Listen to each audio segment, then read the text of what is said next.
Captain June Kim's face showed no emotion as he watched the alien message play for the third time. The blue-skinned creature on the screen spoke slowly, its four eyes blinking in an unsettling pattern. Humanity has been given enough time to prove itself. You have failed. Your species is too unpredictable, too violent, too dangerous to remain free. The collective has decided. You will surrender all military ships, weapons, and technology within 30 Earth days. You will accept our protection and guidance. If you refuse, we will have no choice but to remove the human threat completely.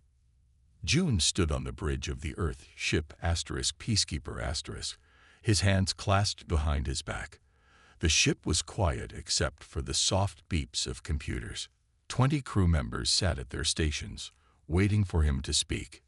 "Turn it off," he finally said. Lieutenant Minji Park, his first officer, pressed a button, and the alien face disappeared. She turned to look at her captain, her dark eyes worried. 200 years of peace, Jun said softly. 200 years of following every rule, signing every treaty, trading fairly with every world. And this is how they thank us. They'd always been afraid of us, Minji replied. Even when we were just starting to explore space, they watched us rebuild after our own wars. They saw how quickly we learned, how fast we advanced. June nodded. And now they think they can simply take our freedom. He walked to the main window and looked out at the stars. The Peacekeeper* was a diplomatic vessel, currently holding position at the edge of the solar system. They had come to meet with collective representatives for what they thought would be normal trade talks. Instead, they had received this ultimatum. "Sir," called out Communications Officer Tahan from his station, "we're getting calls from Earth. The World Council is meeting in emergency session. They want us to return immediately." "Set course for Earth," June ordered. "Maximum speed." As the ship turned and accelerated toward home, Jun felt a cold anger building inside him. The collective, 7 advanced alien species that controlled most of the galaxy, had always treated humans with a mix of politeness and condescension. Humans were the newcomers, the young race that needed guidance. For 2 centuries, Earth had accepted this treatment, focused on learning and growing. "They've underestimated us," Jun whispered to Minji as they stood side by side, watching Earth grow larger on the view screen. "They always have." "What do you think the Council will decide?" she asked. "I don't know, but I know what they should decide." His voice was quiet but firm. "No species gives up its freedom willingly. We won't be the first." 3 days later, Jun stood in the Great Hall of the United World Council in New Geneva. 500 representatives from every nation on Earth sat in rising tiers around the central floor. Ambassador Doyen Lee was speaking, his voice echoing through the vast chamber. "We must try diplomacy one more time," Doyen urged. "The collective has never attacked us directly. Perhaps there is room for negotiation."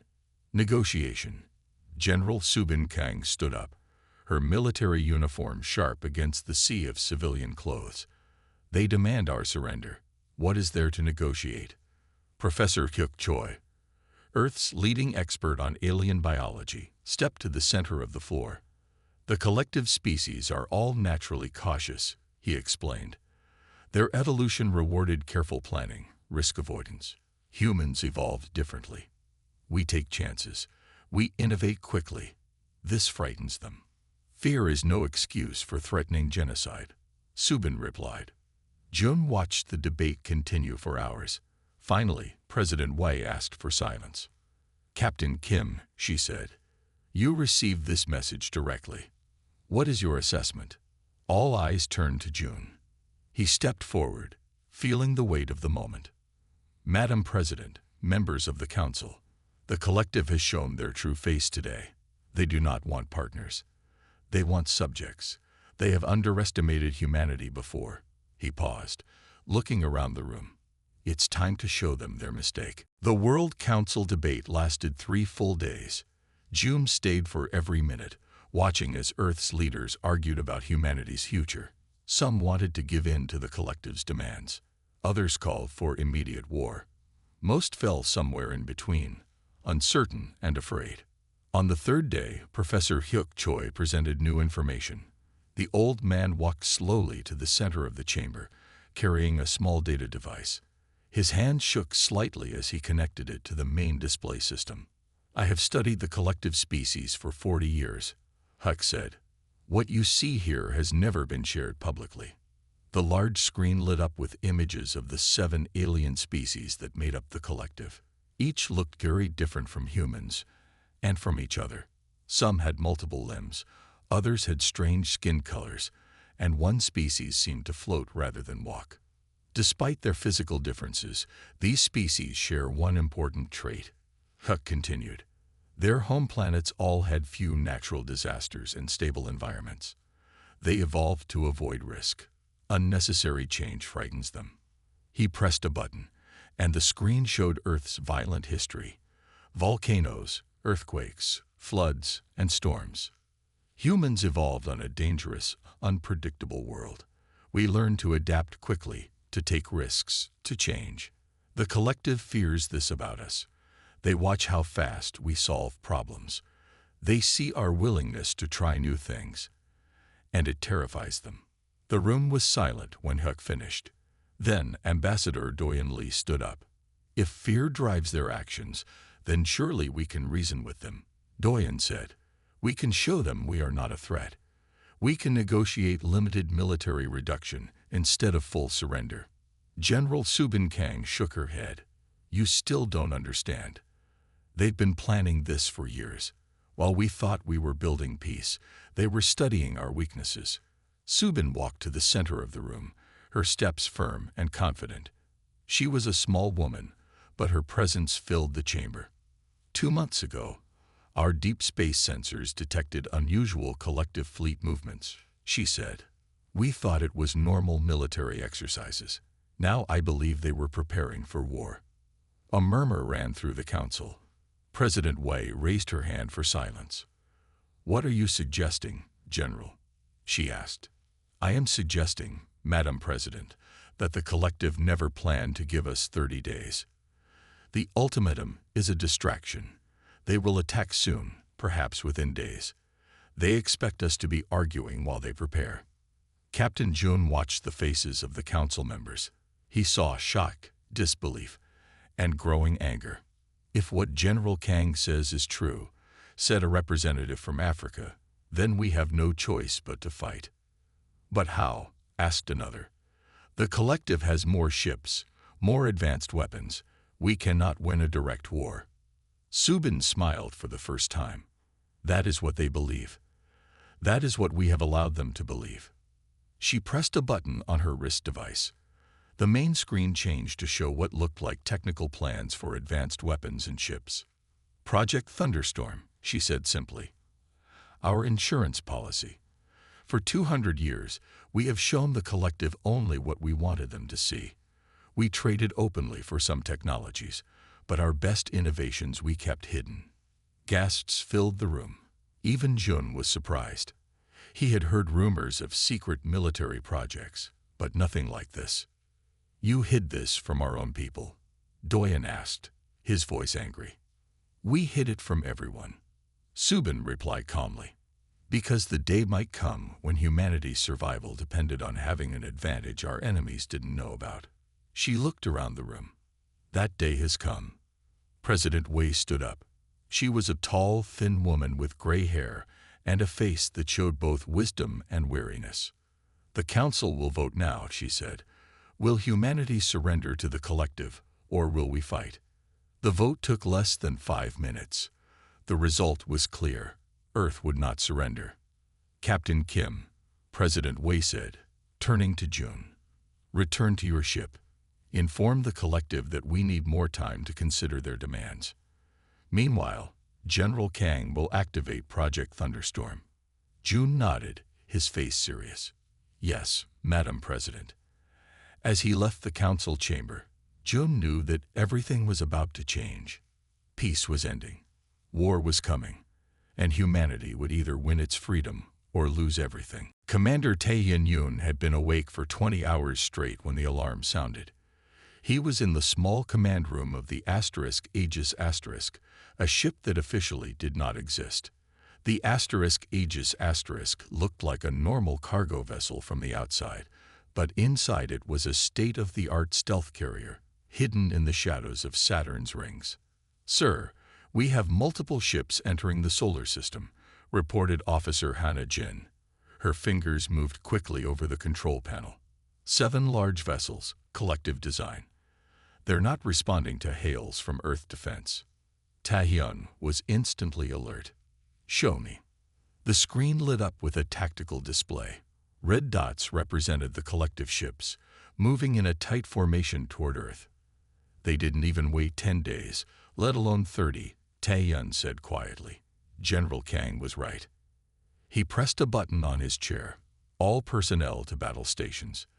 This is not a drill. Repeat, this is not a drill." Throughout the ship, men and women who had trained for years for this moment rushed to their posts. The Aegis Asterisk hummed with activity as weapon systems came online and fighters prepared for launch.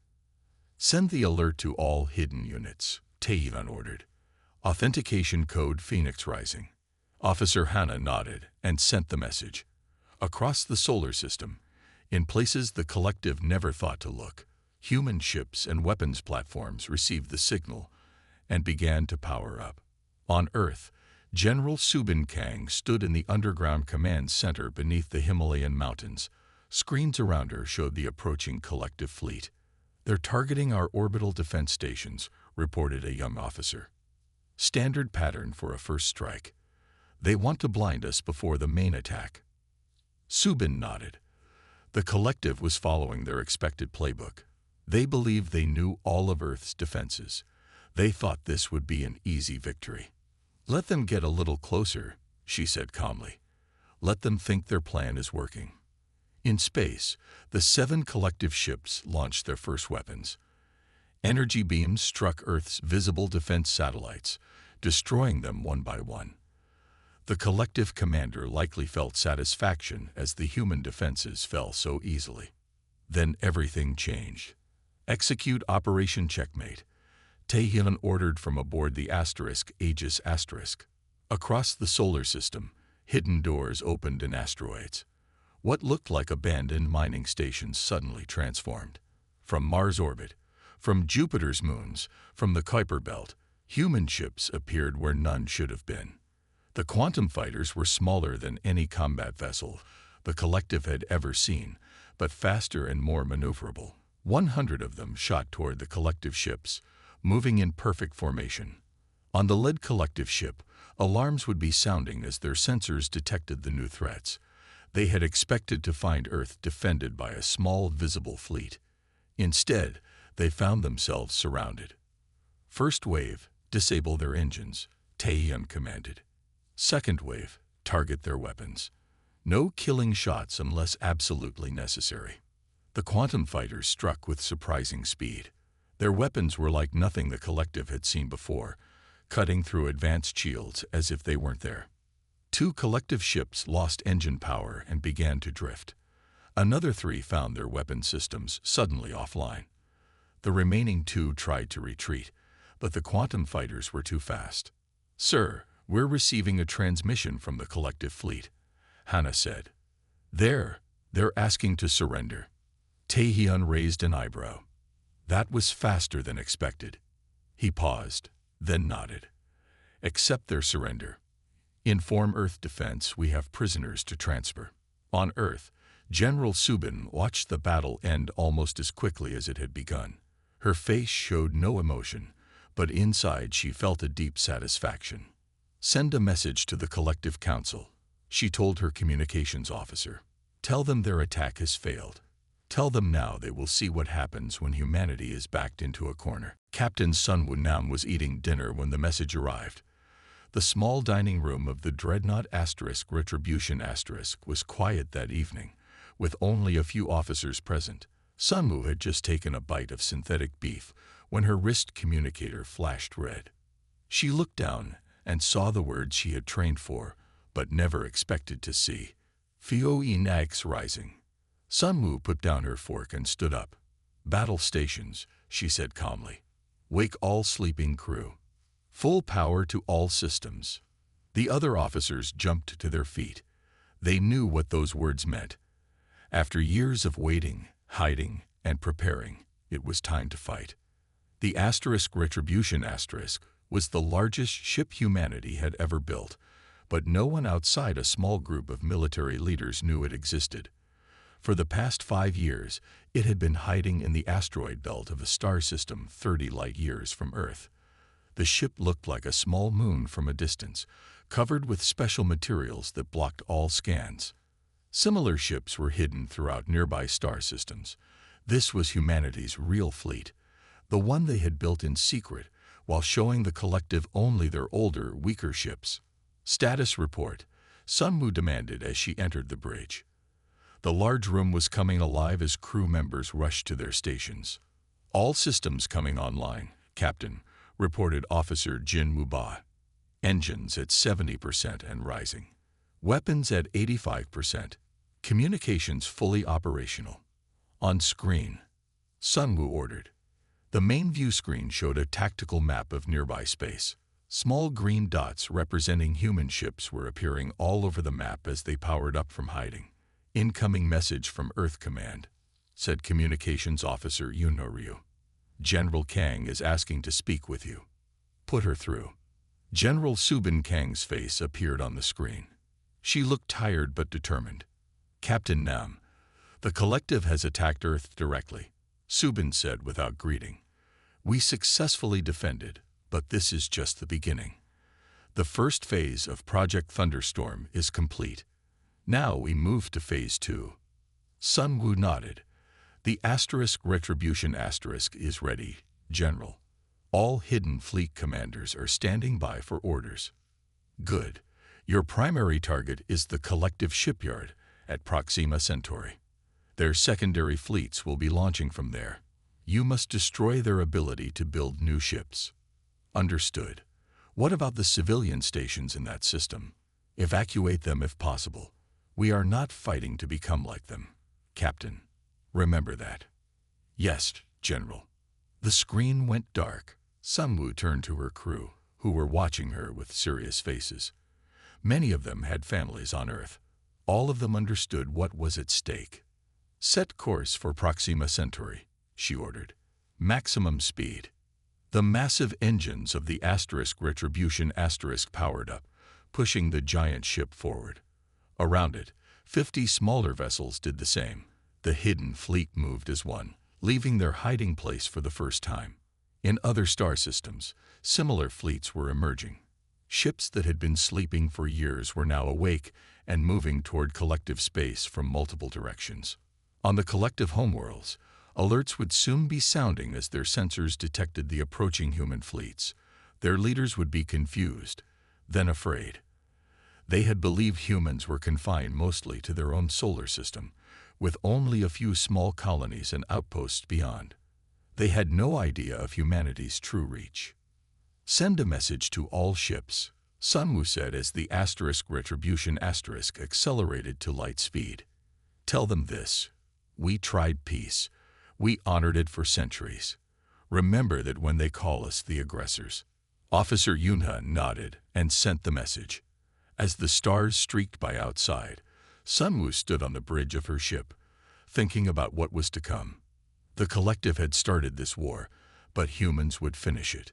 They had crossed a line by threatening Earth, and now they would learn why that had been a terrible mistake. Estimated arrival at Proxima Centauri. 6 hours, reported Jinwoo. Sunwoo nodded. Prepare all weapons, and may whatever gods exist have mercy on our enemies. Because we will not. Dr. Juan Kang had not slept in 3 days. His eyes were red, and his hand shook slightly as he worked. The underground laboratory beneath the Himalayan mountains was the most secure place on Earth. Only 5 people had access to this room, where humanity's greatest secret was kept. Dr. Kang, you need to rest, said Yunji-ryu, his assistant. The young woman looked worried as she handed him a cup of strong coffee. No time for rest, Juan mumbled, taking the cup without looking up from his work. The network must be ready in 6 hours. On the large table in front of him sat what looked like a simple metal box.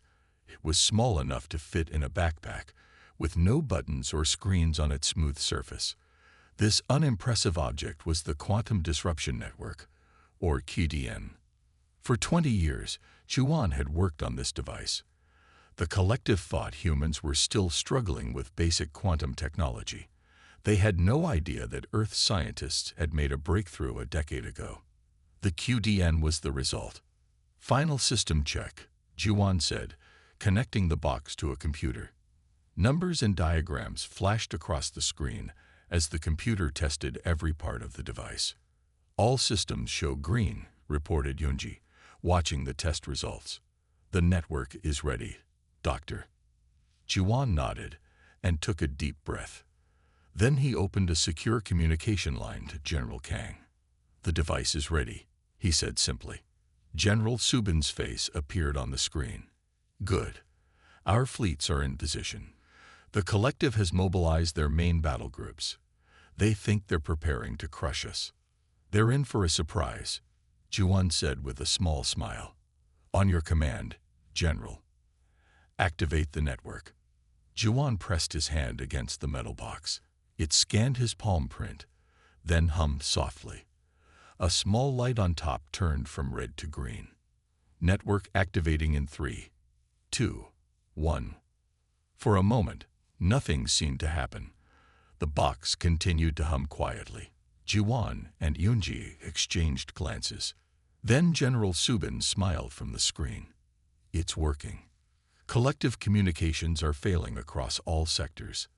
Their ships can't talk to each other or to their command centers. The Quantum Disruption Network was designed to do one thing: prevent faster-than-light communications. The collective, like humans, used quantum entanglement to communicate instantly across vast distances. But unlike humans, they had never considered that this technology could be disrupted. The effect will last approximately 72 hours, Juan explained. After that, they may find a way to bypass it. But by then, it will be too late, Subin finished. Well done, Doctor. Across space, the effects of the QDN were immediate and devastating. Collective battle fleets, cut off from their commanders, were forced to rely on pre-planned strategies. Their coordinated attack became a series of isolated battles. Human ships, meanwhile, could still communicate using their backup systems, old-fashioned radio and laser communications. These were slower, limited by the speed of light, but they had been practicing with them for years. In the Proxima Centauri system, Captain Sunwoo and the Retribution led the attack on the main collective shipyard. The huge space station, capable of building 20 warships at once, was defended by a ring of automated weapons platforms. They can't coordinate their defenses, Sunwoo observed as her fleet approached. Each platform is fighting alone. The QDN is working perfectly, her tactical officer replied. Sunwoo nodded. Begin the attack. Disable their weapons first, then target the station's engines and power systems. Remember, we want to capture this shipyard, not destroy it. Back on Earth, Juan watched reports come in from across the battlefront. The collective, which had always seen humans as technologically inferior, was being defeated by human ingenuity. They thought our technology primitive, Juan said to Yunji as they monitored the QDN's performance. They believed their technological superiority made them invincible. Another miscalculation. Yunji nodded. They never understood us, did they? They saw our peaceful approach as weakness. A common mistake, Juan replied, thinking that those who prefer peace are afraid of war. Ambassador Mina Song stood in the great hall of the Varu High Council. The room was unlike any human building, with walls that seemed to be made of living crystal. The 7 Varu elders sat in a circle around her, their tall, slender bodies perfectly still. Their skin shimmered with a soft blue light. The Varu were one of the oldest species in the galaxy, but they had always kept to themselves. They rarely got involved in the politics of other worlds. For centuries, They had watched the collective grow in power, but they had never joined it. "We have observed the conflict between humans and the collective," said the first elder, his voice musical and calm. "We have seen how the collective broke its treaties with you." Mina nodded. "Yes, elder. They gave us an ultimatum. Surrender or be destroyed. When we asked for time to consider, they attacked without warning." "This matches our observations," said the second elder, a female Varu whose skin had a slightly greener tinge. "The collective has changed in recent years. They no longer seek cooperation. They seek control." Mina had come to the Varu homeworld on a desperate mission. Earth needed allies in this war. The Varu, with their advanced technology and strategic position, could tip the balance, but no one really expected them to help. The Varu had remained neutral in all conflicts for thousands of years. "Humans are young compared to our people," said the third elder. "But we have watched your species with interest. You value freedom as we do. You create art that moves even our ancient hearts. You fight fiercely when threatened, but you prefer peace." Mina felt a spark of hope. This sounded more positive than she had expected. "The collective believes that different means dangerous," the first elder continued. "We disagree. Diversity brings strength to the galaxy, not weakness." The seven elders looked at each other, communicating in a way humans couldn't understand. Then the first elder turned back to Mina. "For the first time in 5,000 years, the Varu will take sides in a conflict," he announced. "We recognize in humans a kindred spirit. We cannot stand idle while the collective attempts to subjugate another independent species." Mina's heart raced. This was more than she had dared hope for.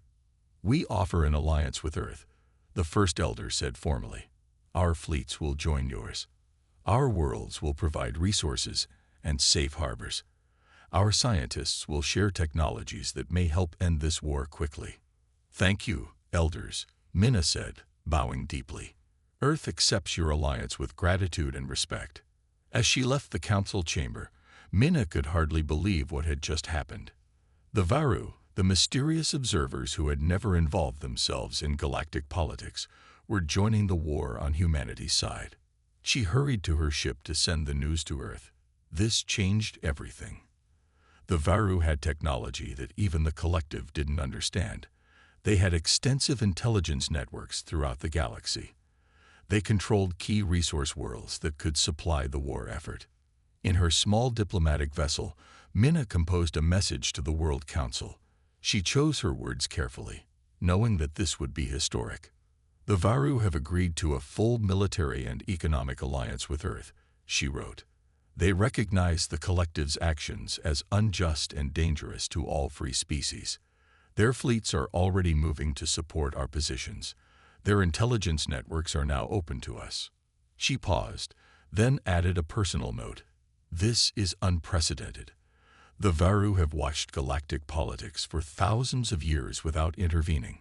Something about humanity has moved them to action. Perhaps they see in us a reflection of what they once were. A young, creative species that values both peace and freedom." As she sent the message, she looked out at the Varu homeworld through her viewport. Already, she could see ships rising from the surface, sleek, beautiful vessels that seemed to glow from within. The collective had made a serious mistake. They had pushed humanity into a corner, never imagining that this would wake a sleeping giant. Not just humans, but the ancient Varu as well. Admiral Junevo Park watched the enemy fleet on the main screen of his command ship. The collective had gathered their largest force yet. Over 300 warships arranged in a tight formation. They were heading for Proxima Centauri, determined to retake the shipyard that Captain Sunwoo had captured a week earlier. "They still outnumber us," said Tactical Officer Yuna Kim, her voice calm despite the tension on the bridge. 2-1, even with the Varu ships. Junho nodded. The combined human-Varu fleet had 150 vessels of various sizes. On paper, this was a battle they could not win. But Juno had one more surprise for the collective. "Are the temporal distortion generators ready?" he asked. "Yes, Admiral," replied Chief Engineer Min-Soo Cho. All ships are equipped and synchronized. But sir, these devices have never been tested in actual combat. Today they will be, Junho said. Send the activation codes to all captains. We'll use them the moment the collective comes within range. The temporal distortion generators were perhaps humanity's most closely guarded secret. Based on technology found in ancient ruins on Mars, these devices could create small pockets of altered time flow around each ship. Inside these pockets, human ships would experience time normally, but to outside observers, they would appear to move at impossible speeds. Collective fleet will be in range in 5 minutes, reported Yuna. They're maintaining formation. Junho studied the enemy ships. The collective had restored some of their communications using older methods, but they were still hampered by the quantum disruption network. Their coordination was not what it had been before the war. Open a channel to all ships, Junho ordered. When the communication officer nodded, Junho spoke clearly and confidently. This is Admiral Park. The battle ahead will determine the course of this war. The collective believes their superior numbers guarantee victory.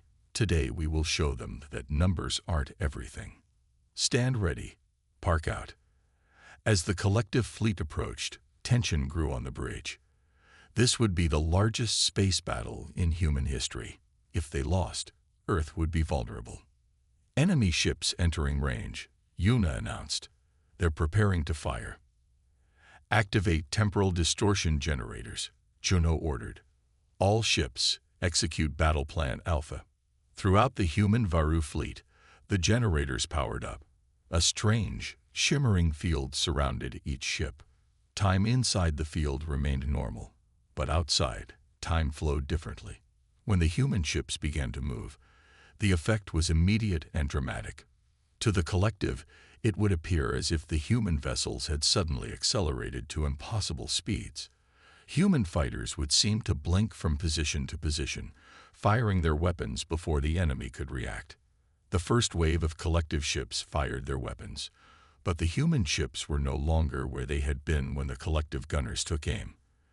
The energy beams and projectiles passed through empty space. All ships, attack pattern Delta, Junho commanded. Target their command ships first. The battle unfolded in a way the collective could never have prepared for. Human and Varu ships moved in perfect coordination, appearing to teleport around the battlefield. They struck quickly, disabled enemy vessels, and moved on before the collective could respond. The large Varu cruisers used their advanced shields to protect smaller human attack ships. The human quantum fighters targeted the engines and weapons of the largest collective vessels. On the tactical display, Junho watched as enemy ships began to fall back, their formation breaking apart as they tried to deal with an enemy that seemed to defy the laws of physics.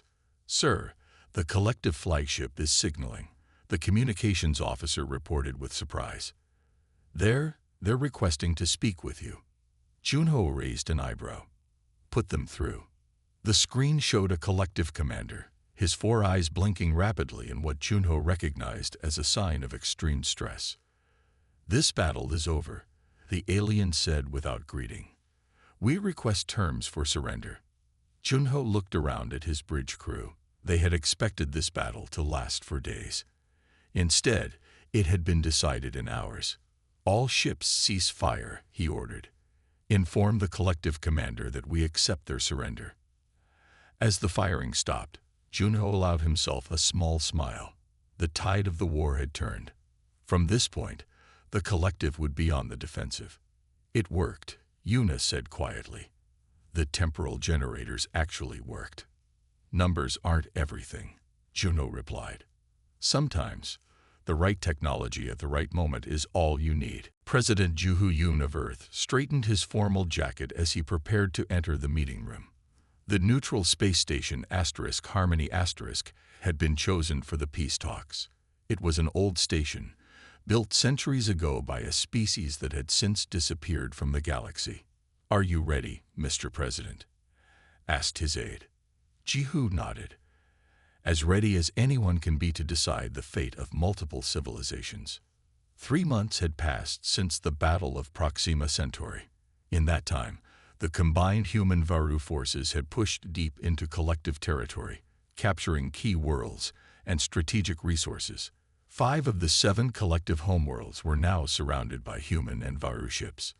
Their defeat was complete. Now, the leaders of both sides would meet face to face for the first time since the war began. Jihu entered the large circular room.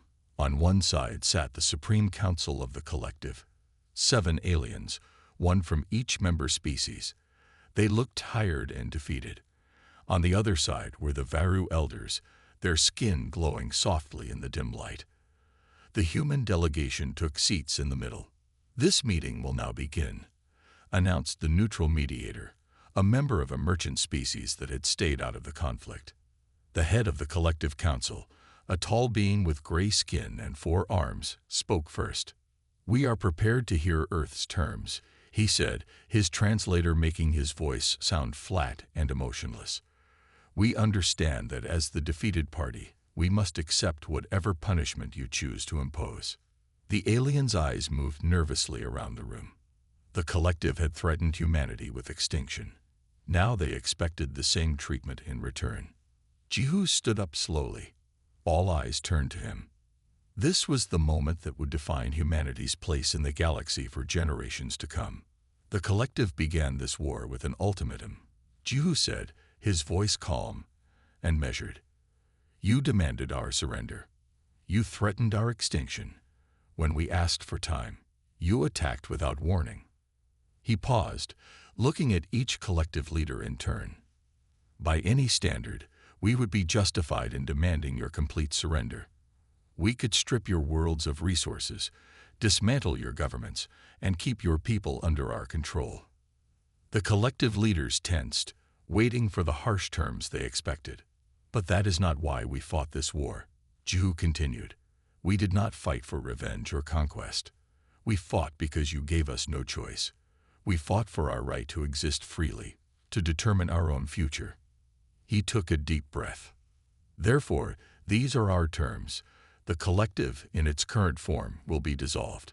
Each member species will regain its independence. You will reduce your military forces to defensive levels only. You will open your borders to free trade and cultural exchange." The Collective leaders looked at each other in confusion. These terms were far more lenient than they had expected. Furthermore, Jihu said, "Earth will establish a new galactic organization, open to all species, including former Collective members, based on principles of mutual respect, sovereignty, and cooperation. No species will have authority over another. Decisions will be made by consensus."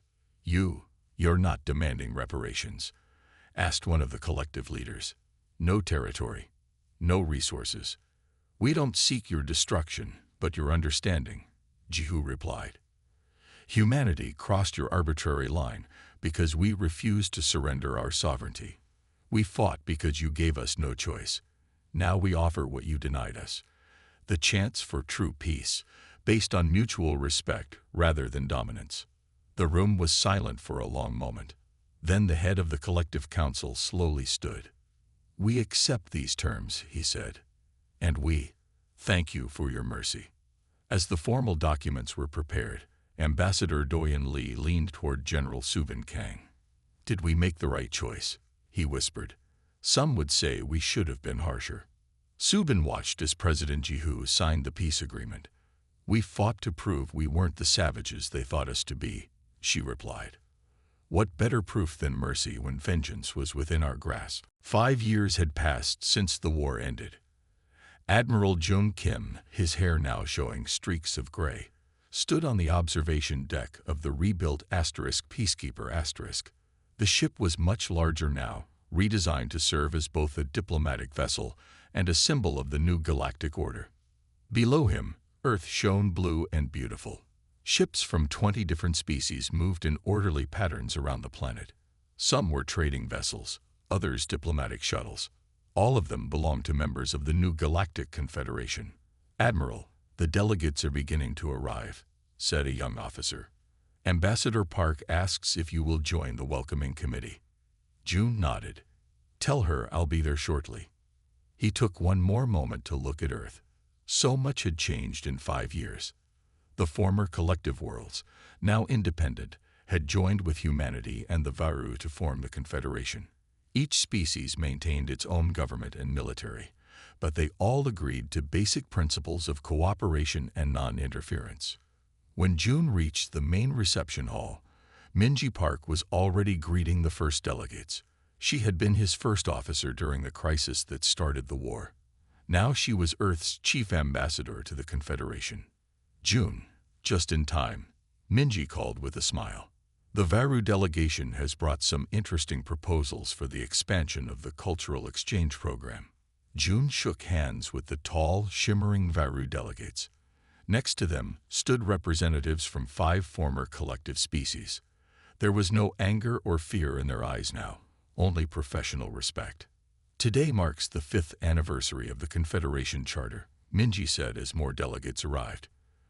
When we first proposed this alliance, many thought it would fail within a year. They didn't believe that former enemies could become partners so quickly, June agreed.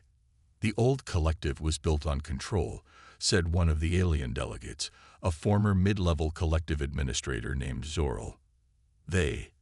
We believed that was the only way to maintain peace. We were wrong. The large hall filled with representatives from across the galaxy. Some came from worlds that had never been part of the collective. They had watched the war from a distance, and seeing the peace that followed, decided to join the Confederation. President Ju Yun arrived last. Despite 5 years in office, he still looked uncomfortable with formal ceremonies. He nodded politely to the assembled delegates, then took his place at the center of the room. 5 years ago, we gathered to sign a peace treaty, Jihu began. Many called it too generous, too trusting. Some said former enemies could never become true allies. He gestured around the room, where species that had once been at war now stood together peacefully. Look at what we have accomplished since then. Trade has increased by 300%. Cultural exchange programs have brought our people closer together. Joint scientific missions have made discoveries that benefit all our worlds.